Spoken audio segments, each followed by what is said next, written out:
అల్లుడు వాడికి తమ్ముడున్నాడని నాకెందుకు చెప్పలేదు? అది మొత్తం ప్లాన్ పాడు చేశాడు.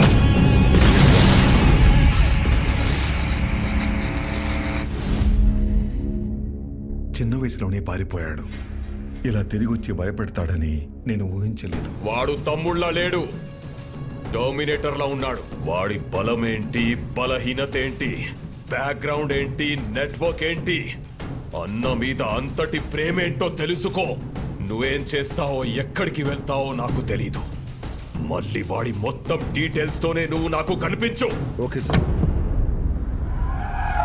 రాజారాం గారు, ఏమైంది సార్? అనాథాశ్రమం కేసులో బెయిల్ క్యాన్సిల్ అయ్యే అవకాశం ఉంది. ఒకవేళ అదే గనక జరిగితే మీరు జైలుకి వెళ్లాల్సి వస్తుందేమో. ఏమండి, మీరు ఒకసారి వెళ్ళి జడ్జి గారిని కలిసి రండి.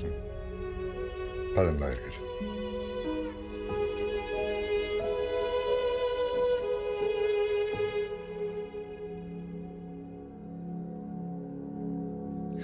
స్వామి, ఇంతవరకు నిన్నేమీ అడగలేదు.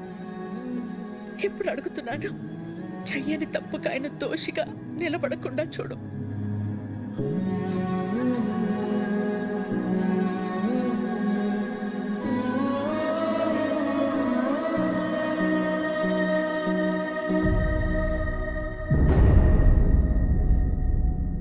కనపడకుండా కన్నీళ్లు దాచగలవు, కానీ ఆ కళ్ళలో బాధ దాచలేవు. ఏం లేదు విక్కీ. ఇంకా నన్ను దూరం చేయకపోతున్నా. అన్నయ్యకు తమ్ముళ్ళ కాదు, తల్లి కొడుకులా అడుగుతున్నా. జీకే అన్నయ్య వెనకాల ఎందుకు పడుతున్నాడు? నువ్వు చెప్పకపోతే నా మీద ఒట్టుతున్నా. ఏం జరిగింది? ఆర్గానిక్ వ్యవసాయం, ఆర్గానిక్ ఫుడ్ ఇంపార్టెన్స్ గురించి ప్రజలకు అర్థమయ్యేలా చెప్పడానికి మీ అన్నయ్య గత 20 సంవత్సరాలుగా చేస్తున్న సేవల్ని గుర్తించి ఇండియన్ ఫుడ్ ఫోరం వాళ్ళు అవార్డుతో సత్కరించారు. సర్వే భవంతు నిరామయః. అందరికీ నమస్కారం. సేంద్రియ వ్యవసాయం గురించి, సాంప్రదాయ ఆహారం గురించి కొత్తగా నేను చేసింది ఏం లేదు. మన ఋషులు ఏనాడో రాసిపెట్టారు. అది మన దేశ సంపద. ఈ రోగాలు మన పచ్చని పొలాల్లో మొదలవుతాయి. ఆధునిక వ్యవసాయంలో మనం వాడుతున్న రసాయనాలు మనలోకే వచ్చి చేరుతున్నాయి. అందుకే మన బాడీలో బ్లడ్తో పాటు డిజీజెస్ కూడా ఓ పార్ట్ అయిపోయాయి. ఈ జనరేషన్ పిల్లలకు ఊబకాయలు, హార్మోనల్ ఇంబ్యాలెన్స్ వీటి వల్లే వస్తున్నాయి. మన ఆడపిల్లలు 10 ఏళ్లకే మెచ్యూర్ అవుతున్నారు. తల్లి అవడానికి ఎన్నో కాంప్లికేషన్స్ని ఎదుర్కొంటున్నారు. మన తల్లి ఆరోగ్యం పాడైతే నెక్స్ట్ జనరేషన్స్ పాడైనట్టే.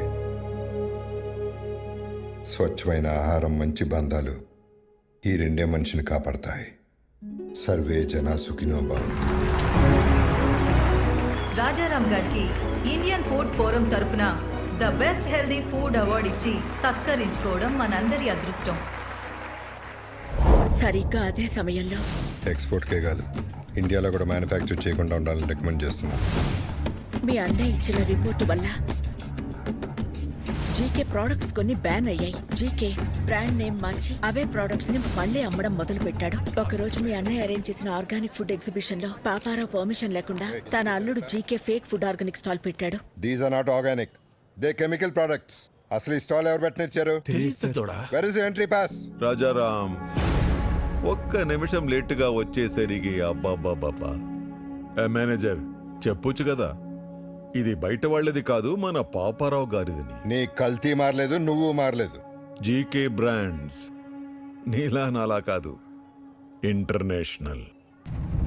మీ అన్నయ్య జీకే ప్రొడక్ట్స్ లో ఉన్న కల్తీని మీడియా ముందు బయట పెట్టారు. పర్మిట్ చేసిన కెమికల్స్ ని ఎక్కువ మోతాదులో కలుపుతున్నారు. ఈ జీకే ఫుడ్స్ వల్ల ఎంతో మంది జీవితాలు కోల్పోతున్నారు. GK foods are dangerous.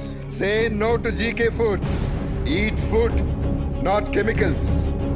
GK foods are bad. మీ అన్నయ్య ఇచ్చిన స్టేట్మెంట్ వల్ల జీకే షేర్స్ పడిపోయాయి. జీకే గ్రూప్ తో ఇంటర్నేషనల్ కొలాబరేషన్స్ ఆగిపోయాయి. ఎవిడెన్సులు నా దగ్గర ఉన్నాయి అన్న మీ అన్నయ్య మాటతో జీకేలో భయం మొదలైంది. దాంతో పాపారావుని హోటల్ మీదకి పంపించి మీ అన్నయ్యని బెదిరించాడు.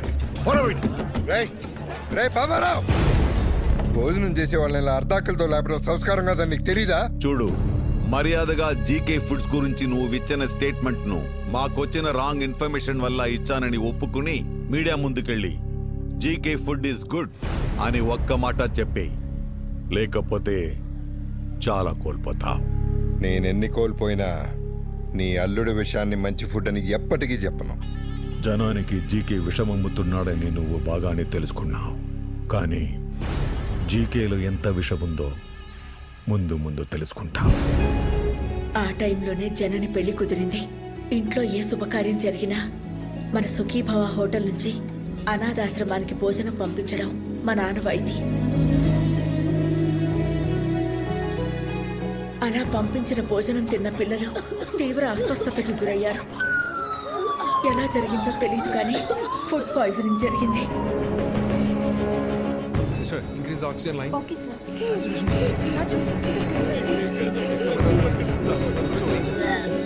It's okay, it's okay.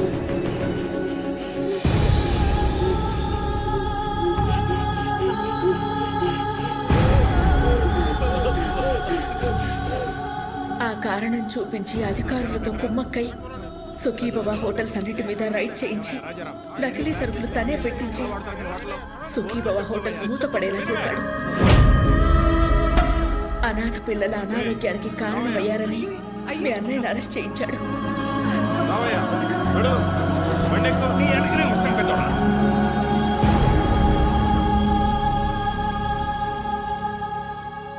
Bail మీద బయటకొచ్చిన మీ అన్నయ్యని బాధగా ఉంది కదా. నువ్వు నీ మాట వెనక్కి తీసుకోకపోయినా, నీ దగ్గర ఉన్న ఎవిడెన్స్లు ఇవ్వకపోయినా ఈ బాధ నీతో ఆగదు. నీ ఫ్యామిలీలో ప్రతి ఒక్కరికి ఇస్తా. టోటల్గా నీ లైఫ్లో హ్యాపీనెస్ లేకుండా చేస్తా. రే, భయపడేవాడినే అయితే నీ లైసెన్స్ ఆపేవాడినే కాదు. నేను జైలుకి వెళ్తే మహా అయితే నా పరువు పోతుంది. భయపడి మిమ్మల్ని ఇలాగ వదిలేస్తే జనాలు ప్రాణాలు పోతాయి. నా పరువు కంటే నాకు జనాల ప్రాణాలే ముఖ్యం. దాంతో జీకే జనని ఎంగేజ్మెంట్ క్యాన్సిల్ అయ్యేలా చేశాడు. రండి బాబు గారు, నమస్కారం. రండి, కూర్చోండి. కూర్చోడానికి రాలేదండి. ఏమైందండి? మీ హోటల్ మూతపడితే మాకు వ్యాపారాలు ఉన్నాయి కదా అని సర్దుకున్నాను. మీరు అరెస్ట్ అయినప్పుడు కూడా సొసైటీలో పెద్దవాళ్ళ మీద కేసులు కామన్ కదా, బయటపడతారులే అనుకున్నాను. కానీ ఇప్పుడు కోర్టులో విట్నెస్లు మీకు ఎగనెస్ట్గా ఉన్నాయండి. శిక్ష పడితే మీరు దోష అవుతారు. అందుకే ఈ ఎంగేజ్మెంట్ క్యాన్సిల్ చేస్తున్నా అని చెప్పడానికి వచ్చానండి. ఉంటాను.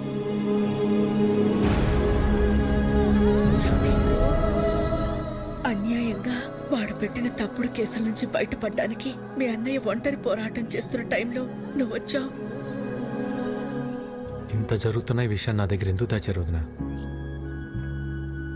బాబాయ్, ఎట్టి పరిస్థితులను విక్కీకి మన ప్రాబ్లమ్స్ గురించి తెలియకూడదు. ఇంతకాలం మనకు దూరంగా ఉండి వాడు ఎన్ని కష్టాలు పడ్డాడో, ఇప్పుడు మన కష్టాలు చెప్పి వాడిని బాధ పెట్టకూడదు. వాడు ఇక్కడ ఉన్నంతకాలం మనందరం సంతోషంగా కనపడాలి. మీ అందరిలో నాకు కనిపించిన సంతోషం నిజం అవ్వాలి. అది నిజం చేస్తా. కానీ ఈ విషయం నాకు చెప్పినట్టు అన్నయ్యకి తెలియకూడదు వదినా.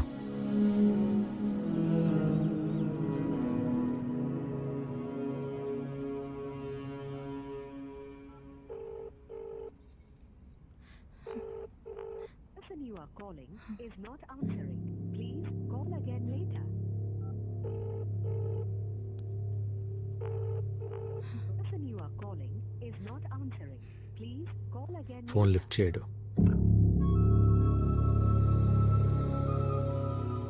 రేపు ప్రదీప్కి ఎమ్మెల్యే రుద్రప్రతాప్ కూతురుతో ఎంగేజ్మెంట్. వాళ్ళ నాన్న మాట మార్చుంటాడు గాని ప్రదీప్కి నేనంటే చాలా ఇష్టం. వాళ్ళ నాన్నకి భయపడి ఒప్పుకొని ఉంటాడు.